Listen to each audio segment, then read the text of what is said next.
Dobar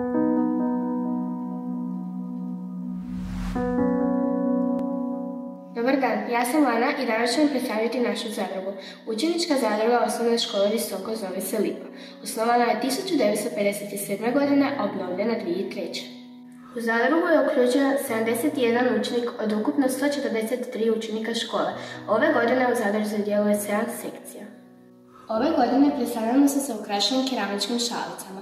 Motivi su kulturno-povijesna baština općine Visoko, kao što na primjer imamo utvrdu Čanjevo, crkvu Svete Marije Magdalene u Vinjičnom, crkvu Presvetog Trojstva u Visokom, te Belinu lipu u Visokom. Također imamo i ljekovito bilje od kojeg možemo dobiti čaj, a ono na što smo posebno ponosni je što možemo vašu fotografiju otisnuti na šalicu. Šalica sa kulturno-povijesnim znamenitostima u podnožju sadrži QR kod koji kad to čitate možete dospjeti na stranicu gdje možete puno više saznati o toj znamenitosti. Također, vrijedi i za ljekovito bilje. Dobar dan, ja sam Kira i sad ću vam objasniti kako stavljamo slike na keramičke šalice. Keramičke šalice mogu imati nekoliko motiva. Neki od motiva su kulturno-povijesne znamenitosti, ljekovito bilje i meni osobno nareče personalizirane šalice. Sad ću vam objasniti kako se one izrađuju. Ovo je moja fotografija koju smo fotografirali prije nekoliko minuta i postavili smo ju u Word dokument kako bi ju mogli urediti. Fotografiju smanjimo na visinu od 9 cm te ju onda zrcalimo kako bi ispala pravilno. Kada smo to napravili, uzmemo ju i ispišemo na ovaj pisač koji ima poseban papir i posebnu boju.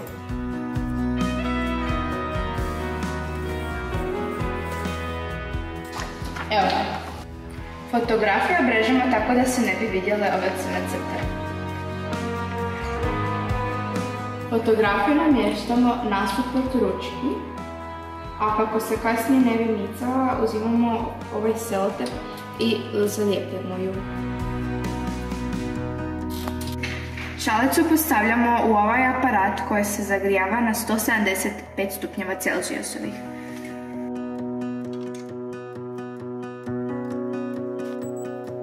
Uzela sam rukavice radi sigurnosti i sada kada je šalica gotova, otvorimo ju te ju lagano izvadimo.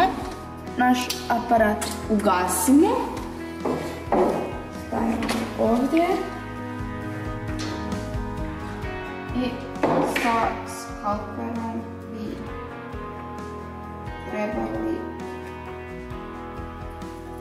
ju odmaknuti. Ovako bi trebala ispiti. Ja sam zadovoljna. Nastavniče, ovo su šalice koje smo napravili. Znači, imaju znamenitosti općine Visoko i od ispod su QR kodovi koji vode na stranicu općine Visoko.